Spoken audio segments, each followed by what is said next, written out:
60% of Americans should be bracing for a layoff, as that is what companies are saying in the US. They plan on laying off. 60% of them plan on doing layoffs in 2026 amid the shifting. Never in my lifetime have I seen where 60% of companies in the United States. Okay, so like everybody keeps saying tech is still hiring, but then you open TikTok, there's another person saying they just got laid off. And it's like, which one is it? Because that don't even sound like it go together. You can't be hiring and firing at the same time and expect people not to notice. And that's the weird part. Do you remember that? I certainly don't. That means you have a 60% chance of being laid off and only a 40% chance of not being laid off. Excuse my face. I just got laid off from my job after 12 years, and it's bullshit. In 2023, my office closed completely. There's offices all over the place, but my physical location closed. And that forced us all to go work from home, and God forbid people are responsible enough to work from home. We did it for 5 years during a fucking pandemic, so slowly people have been getting let go. So I knew that it was coming eventually, but like my husband got laid off last year. It's been a whole year that I've still been hanging on. I'm so mad. Like, I'm not even sad. It was toxic. I needed to go. This is probably the best thing that could happen to me.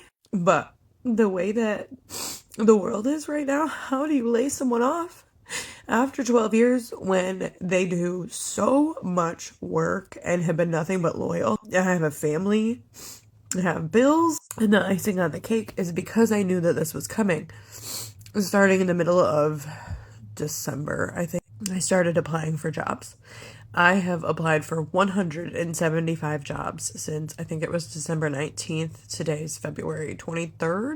175 jobs. And do you want to know how many interviews I've had? None. I've been rejected with the generic email for about 50 of them, maybe. I don't know. It might be a little bit more. And the worst part is when I hop onto LinkedIn and I see those jobs being reposted. 175 jobs.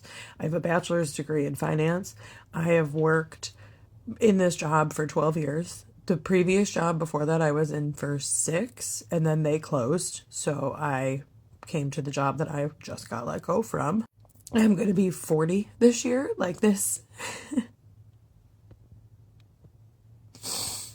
This is terrible.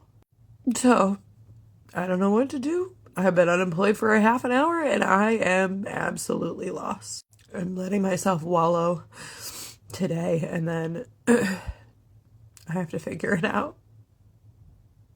I know that eventually I will look back on this day and I can tell myself that it was the best thing that happened, because it will be. But right now, I am devastated. And I'm crying on the fucking internet because I don't know what to do with my life. Anyway, if you know of any remote jobs, feel free to send them my way. See what I mean? It's not even anger. It's like it's confusion. Like, wait, what just happened? Because most of these people don't even see it coming. And that's the part that keeps repeating. I didn't see it coming. That sentence right there, that's the pattern. Tech was supposed to be like safe. The safe move to take. Like, that was the whole point. Learn the code, get in tech, remote job, 6 figures, you good. That was the promise. So when people start getting cut out of nowhere, it feel like it's personal, not just financially, but mentally. Because now you questioning the decision. Like, did I bet on the wrong thing? So the 2026 tech layoffs just happened this week. Fortunately, I was spared. My company did have layoffs this morning in our tech department, and it sucks. And, there's a lot of people impacted. But it did remind me of some things that, I don't know, I feel like we're taking for granted these days, especially in the age of mass, layoffs. I think Amazon laid off 16,000 people yesterday. That's a huge amount of people to dump in the job market, right? So 3 things: impact, influence, and value. And they all kind of tie in together. Impact being how impactful is your role? Like, can your role be tied to something, that's make or break in the company? Like, if you leave, what's the effect going to be? Is there going to be a trickle down effect? Is there going to be a void? It's going to create a vacuum, influence. How influential are you across your department, across your company? Do you help other people move the needle? Do you help other people deliver? Right? And then value. What value does your role bring when it comes to dollars and cents? Can what you do be directly tied to sales, whether it's in volume or whether it's in maybe, features that grow the company, that scale the sales either by quarter or by the year? If you're directly tied to that, chances are you're going to be someone that's kept, right? So I kind of always make it a point when I get into companies to embed myself in those three ways. So, chances are I won't be a part of the laid off group. And notice something else. A lot of them ain't saying they were bad jobs. They saying the whole team got cut. That's not performance. That's the direction they going in. That's the company saying, yeah, we moving different now. And when companies start moving different, people get caught up in that shift. Now here's where it get tricky. Because at the same time, all this is happening, you still see posting that say, we're hiring engineers. You still see recruiters reaching out. So it's like, okay, what's the truth? Is tech shrinking or is it growing? And the honest answer is it's tightening. That's what it feels like, not collapsing, just tightening. During the boom years, they hired everybody. And let's be real. If you had some decent skills, you could find a place for you and be settled. Money was flowing, stuff was great, everything was good. Growth was the goal. Now it's like, okay, do we actually need all these people? That's different energy. That's not panic, that's recalculation. That recalculation is starting to hurt the people that's on the outside of it. I'm a software engineer who's been recently laid off from big tech with over 25 years of experience in the tech industry. This layoff era in tech changes how engineers think forever. The safest jobs in tech were supposed to be safe. Not everyone knows loyalty doesn't protect you. Skill doesn't protect you. Performance doesn't protect you. If stability was an illusion, what are we actually working toward? Microsoft layoffs go harder, termination effective immediately with no severance pay. This is insane. So Microsoft has initiated a wave of performance-based job cuts with affected employees losing their jobs effective immediately and receiving no severance packages, according to termination letters sent to staff. The termination letters obtained by Business Insider state that the employees are being let go because their job performance has not met minimum performance standards and expectations. Impacted workers face immediate removal of access to Microsoft systems, accounts, and buildings. Now, in a particularly strict measure, the company is discontinuing healthcare, prescription, and dental benefits for employees on their final days. See, when entire teams disappear, that's not performance, that's the structure. That means the company done changed direction. It hasn't always done that. It doesn't always mean the worker did something wrong. And that's important to say because layoffs can quietly mess with people's confidence. People start questioning themselves when sometimes it's just timing. Work. That's terrible. 3 terminated employees confirmed that they would not receive severance payments, underscoring the company's more stringent approach to performance management. Microsoft went on to say, you are all relieved of job duties effective immediately. In the termination letters, employees were to return all company property, including card keys, corporate American Express cards, and any Microsoft hardware or software in their possession. The letters also warned that the future employment applications to Microsoft will be evaluated considering past performance and basis of termination, potentially affecting former employees' chances of returning to the company. Now let's talk about the people who didn't get laid off because they're affected too. When you survive cuts, it don't feel like winning. It feel like uncertainty. You like, oh, who's next? You start wondering, am I next? That changes how people work. Less risk taking, more anxiety. more pressure to prove value consistently. Even stability starts to feel fragile. Laid off, I posted on social media, loving your job and being good at it does not guarantee job security. And honestly, that sums it up. I loved my job. I loved the team I worked with. I loved the work I got to do in HR analytics.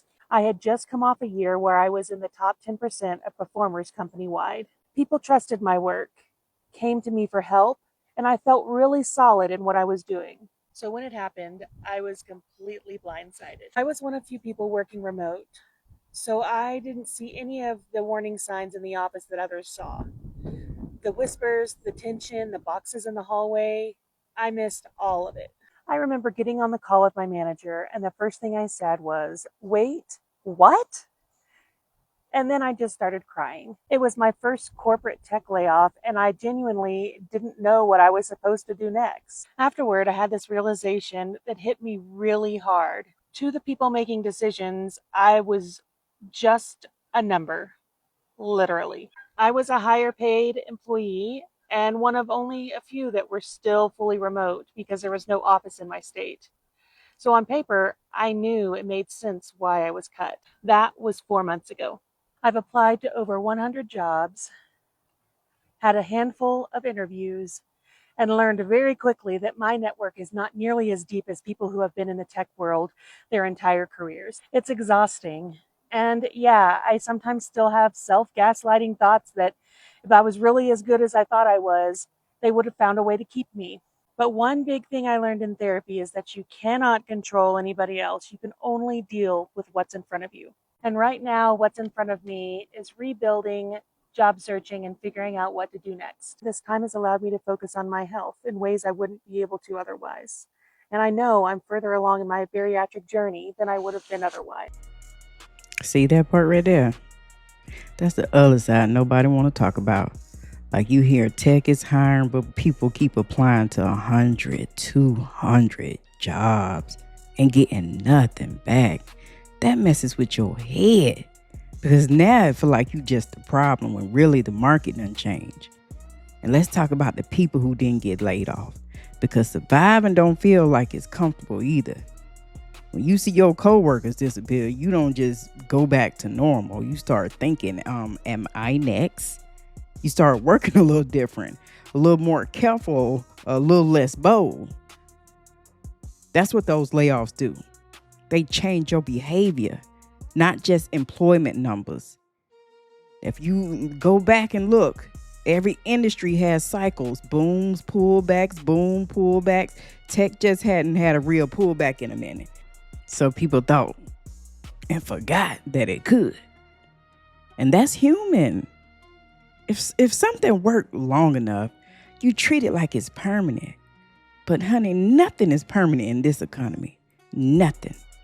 And this don't mean tech is dead. Let's be clear, because software ain't going nowhere. AI isn't going nowhere no time soon. Now the infrastructure ain't going nowhere. But the easy entry era, yeah, that done cooled off. Now it's more specific, more selective, more competitive. And that feels like it's scarcity alone if you forgot how to use that to an abundance. As a software engineer with 20 years of experience, why do you think software engineers keep getting fired? Well, I think that's a great question. But here's another reason, right? So a little over 10 years ago, when AWS was hot, I got all my AWS certifications, and I went through a site called a Cloud Guru. A lot of people went through that same platform in order to get their AWS certifications, and man, it was packed. Like, the forums were packed, it was hot, everybody was excited, companies were excited to move to the cloud, right? And what ended up happening is it became overhyped, right? Is companies just didn't want to get left behind, and so therefore, if you had a certification, it could have even been the cloud practitioner certification, the most basic one. They're like, yes, please jump on my team or hire me, or they would hire you just because you had those AWS certifications, and they didn't want to necessarily be left behind. But over 10 years since that's happened, that was a little over 10 years now, you don't see that as much. And the reason is because once the hype cycle kind of dies down, companies become a little bit more logical and realistic, and they realize that, hey, I don't need a fully staffed team of just cloud engineers. Like, I can run a lean team and still get the same results. And so the same thing is happening now with software engineers. I think that a lot of software engineers flooded the market, and companies didn't want to get left behind, and so they overhired, and it was overhyped. Like, oh yeah, everyone should code, and you need a full team of software engineers to do that. And companies are realizing now that they can run the same stack, or get the same results with a lean team. And that's why they're letting a lot of software engineers and developers go now. So I was just laid off from my corporate job yesterday. I did software and automation for one of the big banks in the USA. And I was there for almost 4 years. But as companies go, they did some restructuring, and poof, yesterday I learned that my role was eliminated. So yeah, I don't have a job anymore. See, now, this part is so important. Behind every layoff headline is a household. Rent, mortgage, kids, health insurance. This isn't abstract. So when people say it's just market adjustment, that sounds logical. But to the individual, it's personal, always. 100%. Here's something nobody else even talk about. Layoffs don't just remove jobs, they change behavior across the workforce. People hold on to jobs tighter. People stop negotiating as hard. People accept lower offers just to feel secure. That shift wage power quietly. That's how border economic pressure builds without dramatic headlines. Now, for the people thinking about entering the tech business, this doesn't mean don't do it. It means understand the cycles. And we usually have them at the beginning of the year. Understand specialization matters more now. Understand the general skill set. Get squeezed first. That ain't fear. That's preparation, 100%. Different environments require different positioning. And for the people already at intake, diversify your value. Cross skills, learn that, and stay aware. Because don't assume yesterday conditions equal tomorrow stability. That mind shift alone change how you move. When you see this many stories repeating, it's not random, it's structural. Tech isn't collapsing, it's maturing. And maturity often comes with some discipline, some efficiency, some selectivity. That's less flashy than hyper growth, but it's more sustainable long term. The uncomfortable part is living through the transition. Now I want to hear from you. Are you seeing this in your circle? Are recruiters still reaching out to you? Has hiring slowed down where you are? Are salaries shifting a little bit? Drop your experience below, because real world signal still matters more than these headlines. So don't panic in this season. It's awareness. Pay attention. Position yourself wisely, and don't mistake recalibration for collapse. That's how you stay steady when these cycles shift. And always keep your eyes open.